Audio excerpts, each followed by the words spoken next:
Alright guys, welcome back to another one. Today I want to talk a little bit about Sly Cooper, as there has been a little bit of movement, more of a slight mention from Sucker Punch recently, which definitely raises the copium levels. The hope there for Sly to come back has increased by probably in the decimal percentages, but still, it is some interesting stuff nonetheless. And if you guys know me and my channel, you'll know I'm a massive Sly Cooper fan. So obviously, we've all been wanting this series to return since 2013's Thieves in Time, considering that the fourth entry ended on a massive cliffhanger with Sly ending up in Egypt, insinuating that Sanzaru Games, the guys responsible for Thieves in Time, definitely had some idea to continue Sly's story. It certainly wasn't going to end with Thieves in Time. However, since 2013, Sanzaru Games went on to become contracted to a bunch of other projects, with being acquired by Meta, that's right, Facebook, in 2019 to develop Oculus VR game.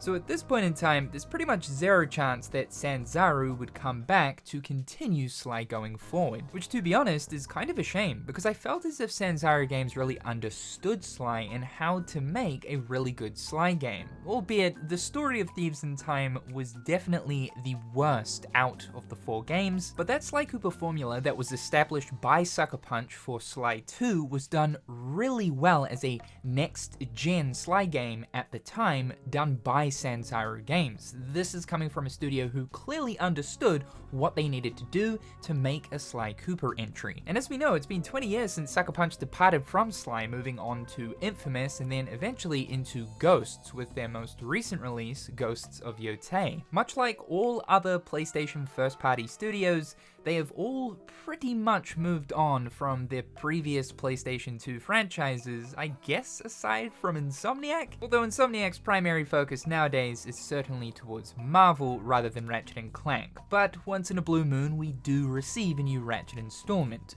Bless. So for many years, we've all collectively just come to terms with the fact that Sly is effectively a dead franchise. It doesn't really seem as if Sony want to do anything more with this IP. They did actually try to make a movie of this back in 2016, however it was cancelled, likely due to the failure of the Ratchet & Clank movie. Sucker Punch have continued to acknowledge Sly, as it is a massive part of their history, whether it be via social media posts, anniversaries, and even referenced in their future titles like Infamous or Ghosts. Yes, even Ghosts of Yotei has a Sly reference. There were some supposed Sly rumors swirling around back in 2020, 2021, but it came out to be that these were all just completely fake news and nothing was actually happening with the Sly Cooper franchise. Well, the co-founder of Sucker Punch, Brian Fleming, recently talked to gaming journalist outlet Video Games Chronicle to talk about the history of Sucker Punch, Ghost of Yotei, and what's next for the company. Right now, Sucker Punch's current focus is finishing up work on the multiplayer add-on for Ghost of Yotei, which is Legends, which should be releasing sometime next year. Once that's finished, the studio will then move on to their next project, and this is what Brian said towards this. The truth is that whatever we do next, whether it's continuing Ghost or going back to Sly, the decision is really more limited by, again, our cherishing of focus and time to iterate, which means that we really can only do one thing at a time.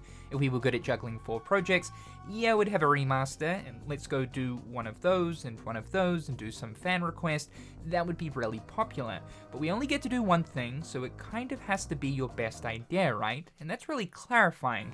It's not like there aren't 15 good ideas, but you only get to do one. And by the way, you only get to do one about every 5 years, so that choice is really important. He's basically saying that the studio does have to be quite particular on what they work on next, as this is what they'll be doing for the next 5 years. Of course, the mention of Sly in this equation raises the blood pressure. In the context of what he's saying here, he's really only name-dropping Sly as used for an example on whatever they end up doing, it has to be the right thing. However, it is nice to know that Sly is still in the minds of Sucker Punch as a possible potential project idea going forward. It is important to keep in mind though that last month MinMax got their typical rapid fire questions video out with the co-director of Ghosts of Yotei, and he was asked what percentage of the team would be interested in developing a new Sly Cooper game, to which Nate replied only about 10%. He mentioned that it's been a long time since Sly, and that was basically about it. Obviously, a lot of the original developers of the Sly trilogy have since moved on and no longer work at Sucker Punch. While some of those Sly veterans certainly still do remain, the bulk of Sucker Punch is likely to be comprised of totally new talent. We also have to think that PlayStation do have a say in what their first-party studios are working on. Obviously, they want their studios to be working on something that is going to be beneficial and profitable for PlayStation. And if you look at it, what's going to end up making more money for Sony? A brand new Sly Cooper entry, or a continuation of Ghost? Obviously, it's going to be Ghost, or maybe something totally new that's probably going to be based in realism, unfortunately. Ghost of Tsushima is Sucker Punch's most successful video game they have developed so far, bringing in a total of $397 million on the budget of $60 million to develop. So that's about 13 million copies of Tsushima sold. If we look at the first 3 Sly Cooper games as a whole on PlayStation 2, all 3 of them put together sold about 3.8 million copies. In a way though, we're sort of comparing apples to oranges a little bit, as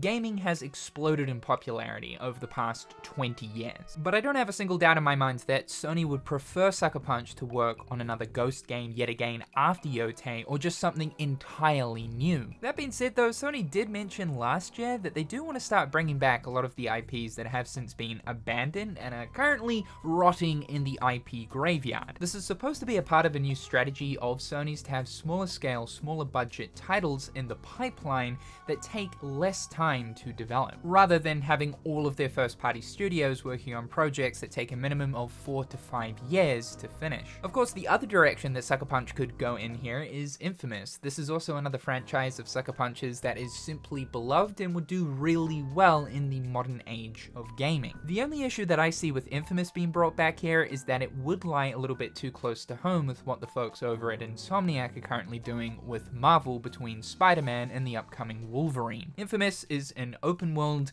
superpower video game which is raw as and if you were to ask me, would I prefer Infamous or Marvel games by Insomniac? Infamous every single time, no doubt about it. But I can't imagine Sony seeing this as an issue where 2 of their big name first party studios are both making open world superhero games. But turning the focus back to Sly, it's quite a unique platformer title that's unlike any other, which I do think could help towards a potential revival. Sucker Punch really overhauled the Sly formula, going from Sly 1 to Sly 2, evolving it from a typical themed platformer into more of a mission-focused platformer with stealth elements. It allowed the studio to be a lot more creative when it came to the general game design of a Sly title. So translating the Sly formula into a modern setup, I think could do really well, with the game actually being almost semi-what open world, something that Sucker Punch have become quite familiar with across the Infamous and Ghost games, but to also see how they would modernize the stealth platforming that Sly is known for. I'm also very curious to know what a modern Sly title would look like visually, developed with Sucker Punch's in-house game engine used to develop Infamous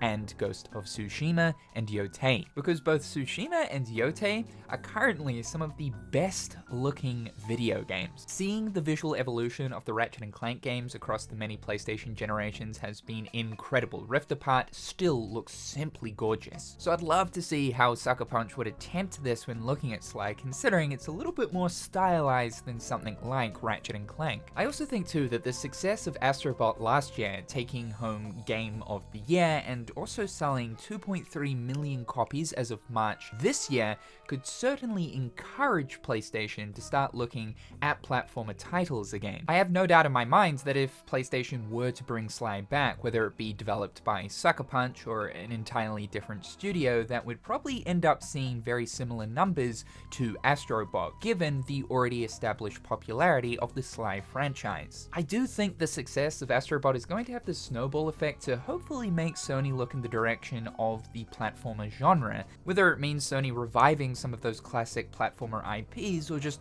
going in the direction of something entirely new. However, they are sitting on 3 Golden Goose platformer IPs, Sly, Jak and Daxter, and Ape Escape, and they really should do something with them, as I do think they would sell like hotcakes in the modern age of gaming. As of right now though, it is currently up in the air as to whether or not Sly is truly going to return. It seems like it could potentially be a possibility of Sucker Punch to go in that direction, though I think the chance of that actually happening is quite slim, and rather I can imagine that Sony would probably want another one of their studios to take on the task. There are certainly some things here that lie within favor of a possible revival, but only time will tell as to whether or not Sony truly want this to happen. What do you guys think? Do you think that Sony will eventually bring Sly back into the fold one day, and do you want to see it happen? Also, would you want to see a continuation of Sly with Sly 5 picking up after the events of Sly 4, or would you prefer something like a reboot? Thank you so much for tuning into today's video. Be sure to slippity slap that like button as it helps me out a ton,